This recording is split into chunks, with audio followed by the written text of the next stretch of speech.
James Cameron's Aliens isn't just a sequel, it's one of the most intense sci-fi films of all time. Coming 7 years after Ridley Scott's original Alien, Cameron had to reinvent the formula.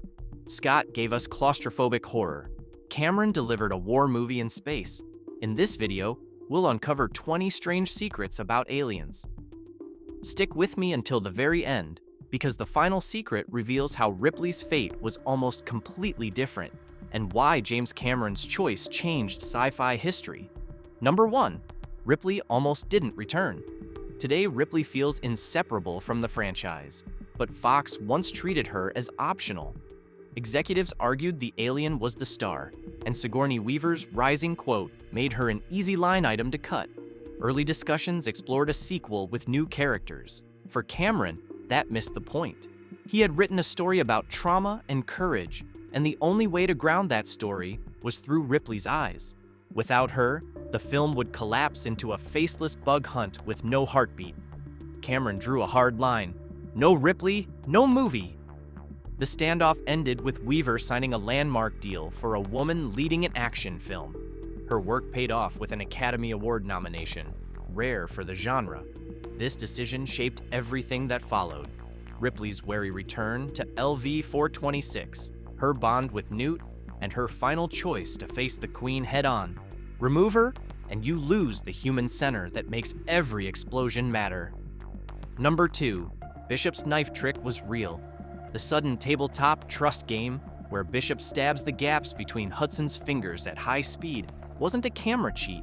Lance Henriksen did it for real with Bill Paxton's hand pinned under his, and the camera rolled on the genuine danger. Paxton's stare is pure panic because he knows one slip means a bleeding hand. The crew rehearsed timing, but the risk remained. Cameron kept it practical because the shock on Paxton's face sells the moment better than any trick cut ever could. The scene also does quite a character work. Bishop's precision reads as competent and eerie at the same time, keeping the audience unsure where a synthetic's loyalties sit after Ash's betrayal in Alien. The stunt becomes a story beat that deepens the mood. Humans don't fully trust androids, and the knife game confirms why. It's a tiny sequence that fans never forget, precisely because it was real and left everyone, actors and viewers, holding their breath. Number 3. The Marines helped write their voices. Cameron wanted the squad to sound like people who lived together, not actors reading lines. During boot camp rehearsals, he let the cast improvise banter, insults, and in-jokes. Bill Paxton leaned into Hudson's motor mouth nerves. Jeanette Goldstein sharpened Vasquez's dry, fearless barbs. Al Matthews grounded Apone's command swagger. The overlapping chatter in the locker room and inside the APC grew from those sessions, so the dialogue feels messy and real instead of polished and theatrical. That choice pays off later. When the mission goes sideways, the loss hurts because the unit already felt like a family with history. The humor wasn't decoration. It was a tool that built empathy right before the film tears people away. Many 80s action movies chase witty one-liners. Aliens aims for human noise and shared rhythm.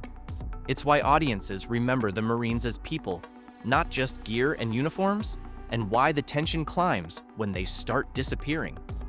Number 4. Real boot camp built real chemistry. The cast didn't just rehearse lines. They trained like a small unit under British Special Forces veterans. They drilled formations, learned room clearing, and practiced nonverbal communication until it felt automatic. The point wasn't to make them actual soldiers, it was to give them habits. How to sweep a corridor, where to place a muzzle, when to tap a shoulder, that would survive long shooting days and chaotic blocking on set.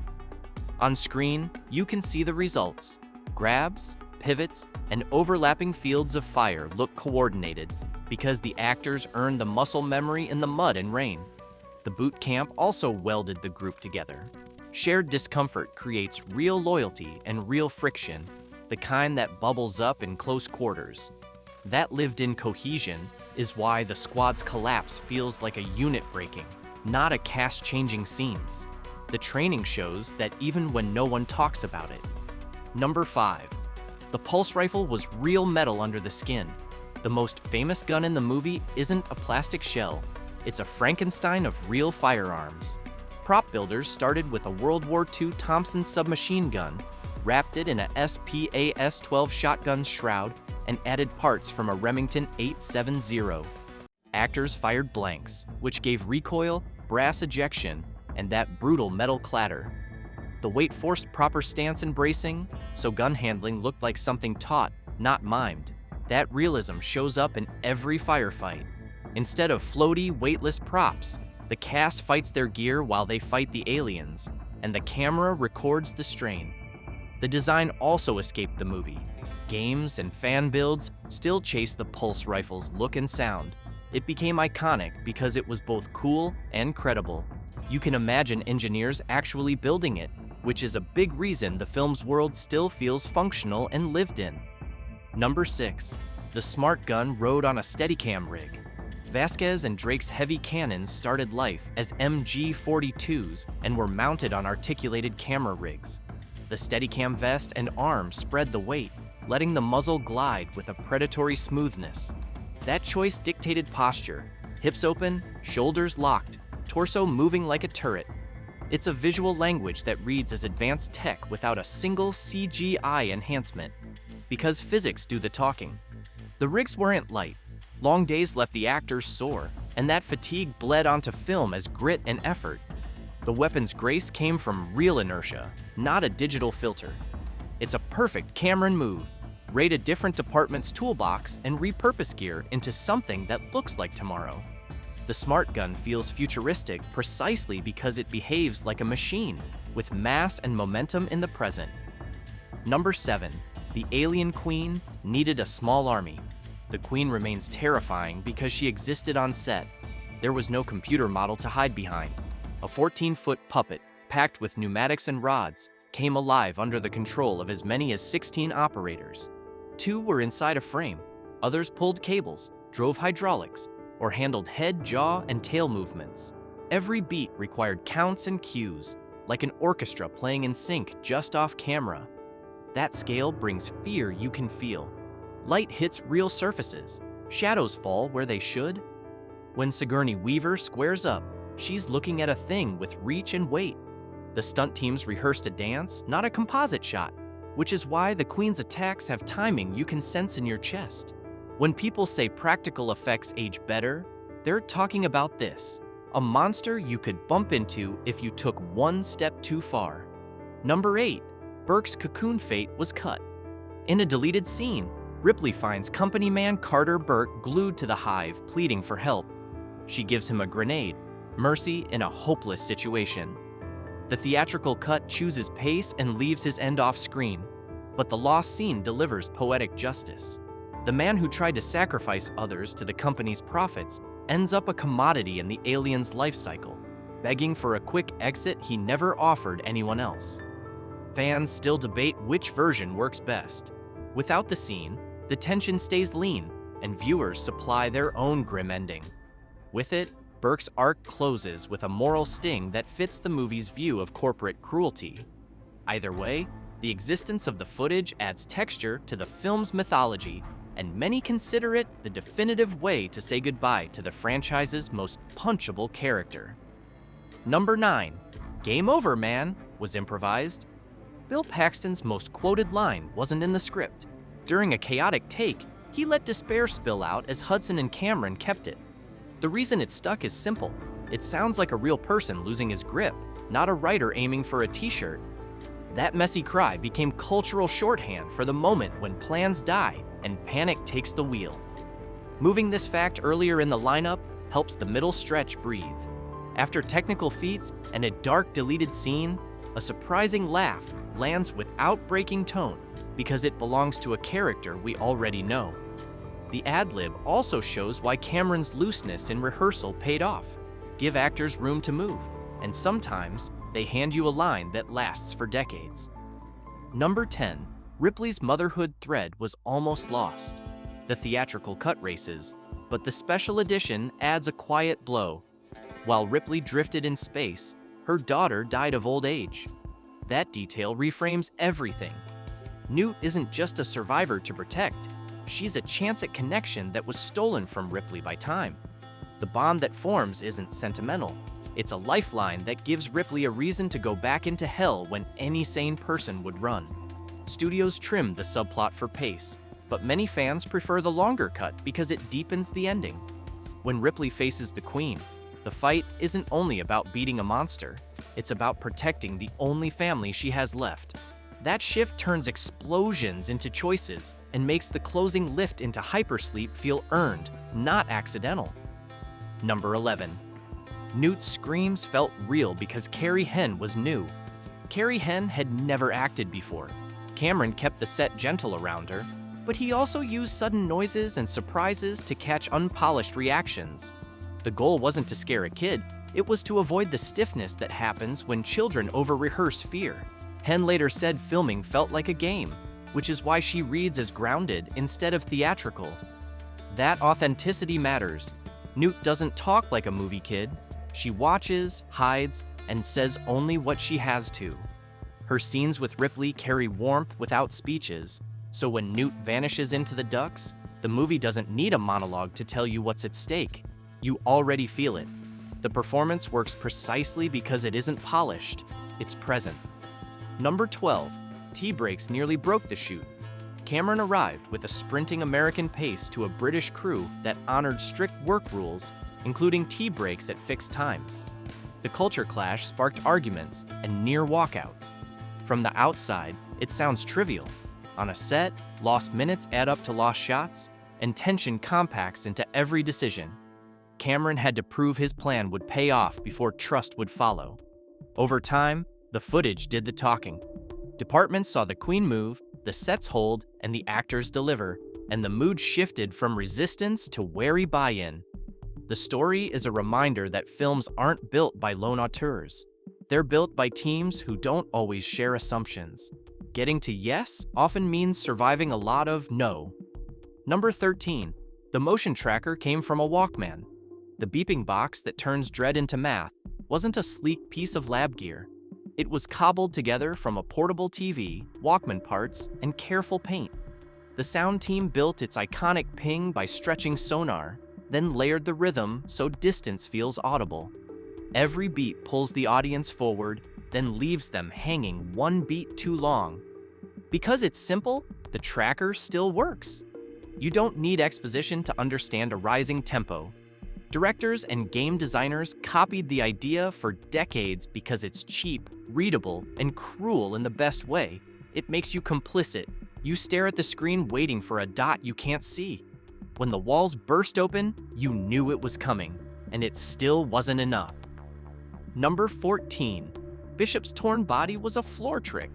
When the Queen rips Bishop in half, there's no digital gore blending two plates. Lance Henriksen was buried under the set with his torso through a hole, a fake lower body attached, and pale android fluid ready to spill. The effect lands because it's sudden and simple. A clean line, flailing limbs, and a head that keeps talking like the body's condition is a minor inconvenience. Beyond shock, the moment reshapes how we view Bishop.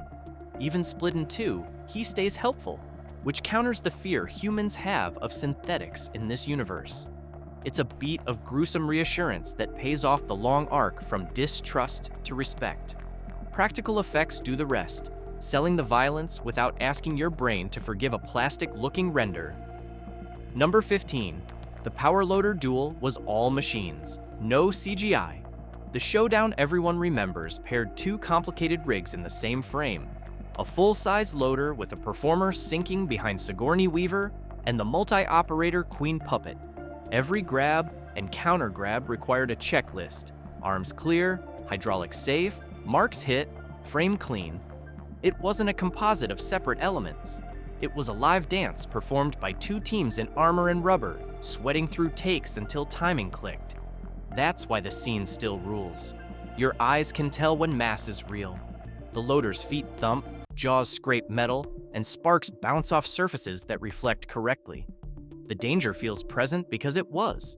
Cameron bet on coordination over computers, and the gamble made a fight that lives outside its era. It doesn't need nostalgia to work, it just works. Number 16. The egg chamber flame run exhausted Sigourney Weaver. Ripley's march through the egg room looks like fury, and it is, but it's also heavy labor. The flamethrower rig and fuel canisters were weighty, the set was hot, and the air filled with smoke.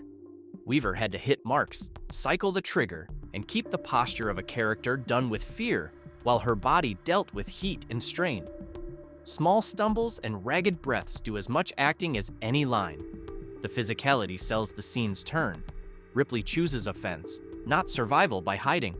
It's the moment the movie flips from escape to confrontation, and the performance proves the choice.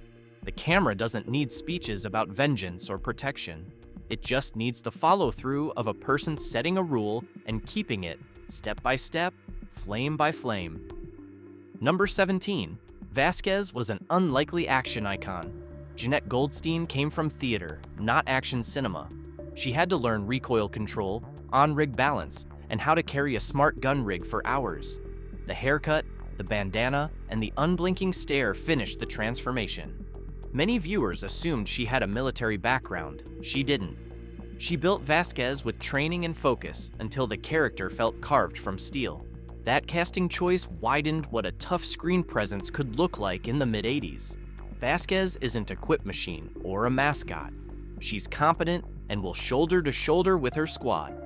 The role also shows how much physical rig shape performance. The gear's weight drags on posture and breath, which the camera reads as lived-in toughness rather than posing. Number 18. A tight budget forced smarter ideas. Aliens didn't have endless money.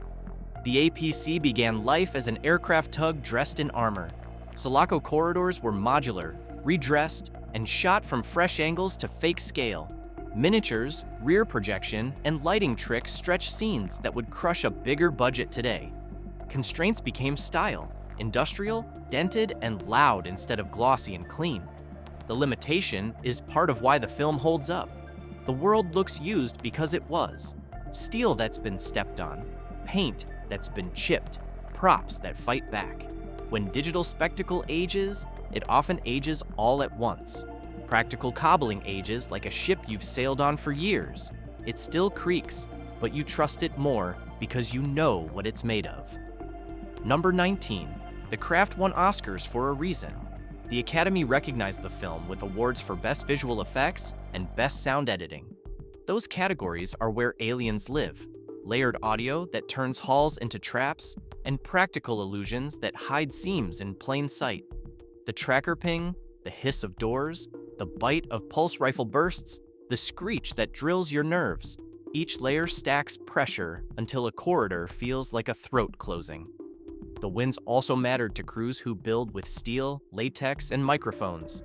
They proved that smart constraints and physical labor can beat bigger budgets and cleaner sets.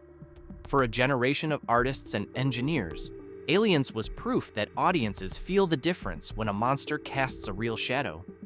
Number 20. Ripley almost died in early drafts. Cameron explored darker endings that would end Ripley's story on LV-426. Killing a lead can look bold on paper, but he recognized the cost. Remove Ripley, and you remove the human thread that ties steel corridors and acid blood to something you can feel. He rewrote with survival in mind, not out of fear, but because the arc demanded it. This story is about choosing to live and protect, not about being erased by the void. Ending with this fact closes the loop opened at number 1. The sequel only works because Ripley returns and then chooses to fight. Keeping her alive didn't make the film safe.